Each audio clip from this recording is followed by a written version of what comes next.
So welcome back to the channel. आज इस video में हम बात करने वाले हैं बेस्ट नेटफ्लिक्स की फैंटेसी मूवीज़ को। शायद इनमें से आपने कई को मिक्स कर दिया हो। इनमें से सारी एक से एक फैंटेसी रिलेटेड मूवीज़ हैं। पहली है हमारे पास सुपर 8, ये हिंदी में भी है नेटफ्लिक्स पे। जिसको साइंस फिक्शन और एक्शन थ्रिलर की कहानी पसंद है उनके लिए कुछ एक ही अलग सी फिल्म हो सकती है।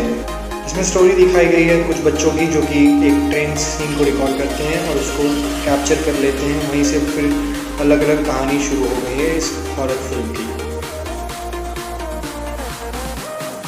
फिल्म को रिलीज़ किया गया था 2011 में। IMDb ने इसमें रेटिंग दी 7/10। नेक्स्ट हमारे पास मिराज, ये हिंदी में रिलीज़ हुई है। आउट ऑफ द बॉक्स जिसको भी मूवी पसंद है, नया कंसेप्ट है फैंटेसी ड्रामास। एक लड़की 25 साल के लड़के को कैसे बचाती है और उससे उसका पास्ट प्रेजेंट कैसे चेंज हो जाता है, यही इस मूवी में दिखाया गया था।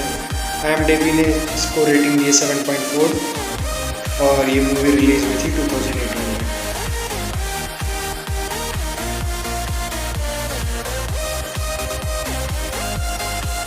तो नेक्स्ट मूवी हमारे पास Godzilla planet of the monster, Hindi English दोनों में अवेलेबल है।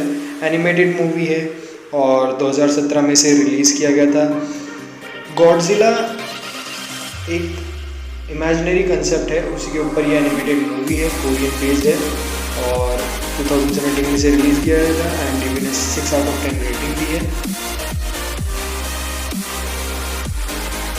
नेक्स्ट है सेवेंथ पे गैंग्स, इंग्लिश में केवल रिलीज़ हुई है।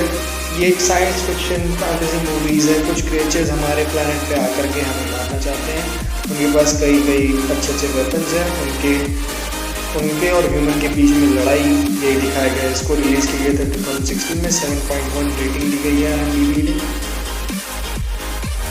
6 नंबर पे along with the gods, the two word, जो एक कंसेप्ट है कि आपके कर्मों पे ही आपको स्वर्ग या नर्क दिया जाता है, वही इस स्टोरी की थीम बेस्ड है। इसमें काफ़ी फैंटेसी वर्ड्स को दिखाया गया है, अलग ही लेवल की एडिटिंग है और बहुत अलग अलग क्रिएचर और कंसेप्ट को एक साथ इंटरमिक्स किया गया है। द यान मास्टर ड्रीम एनिमिटी, इंग्लिश में है, केवल नेटफ्लिक्स पे रिलीज़ की गई थी 2020 में। 7.3 रेटिंग दी गई है। फैंटेसी एक्शन एक्टिविटी के ऊपर है। यंग एक मास्टर हैं जो कि एक क्राइम सीन को बचाने के लिए और एक गॉड का रूप ले लेते हैं और यही पे इसमें फैंटेसी और क्रिएचर्स को दिखाया गया है। बहुत ही अलग और डिफरेंट थीम है इसकी। ज़्यादातर आप देखेंगे तो ये सब कोरियन मूवीज़ ही फैंटेसी बेस्ड ज़्यादा बनाती हैं। नेक्स्ट है हमारे पास किंग, हिंदी इंग्लिश दोनों में है। 2019 में रिलीज़ किया गया था। 7.2 IMDb ने रेटिंग दी है। हिस्टोरिकल ड्रामा और एक कह सकते हैं यंग हेनरी जूनियर के ऊपर एक बायोपिक है। हिस्टोरिकल है और उन्हीं के ऊपर काफ़ी इंटरेस्टिंगली बनाई गई है, किस तरह से वो अपना घर परिवार छोड़ देते हैं फाइट के लिए।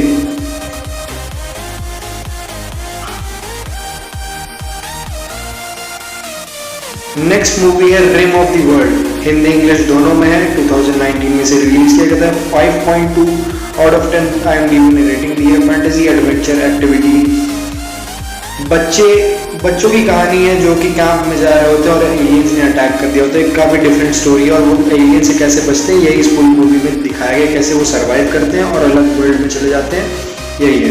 द आउटलॉ किंग, इंग्लिश में केवल है, action drama fantasy, Robert cruise की बायोपिक है।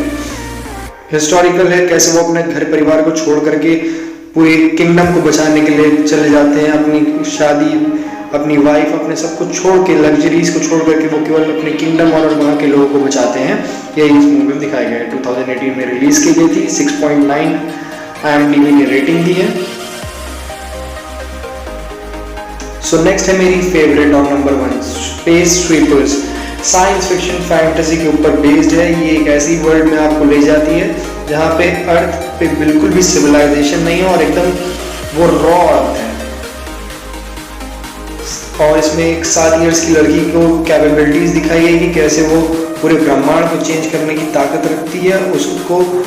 और इनमें एक एलियन क्रिएचर के बीच में फाइट दिखाई गई है और काफ़ी अलग अलग क्रिएचर्स हैं।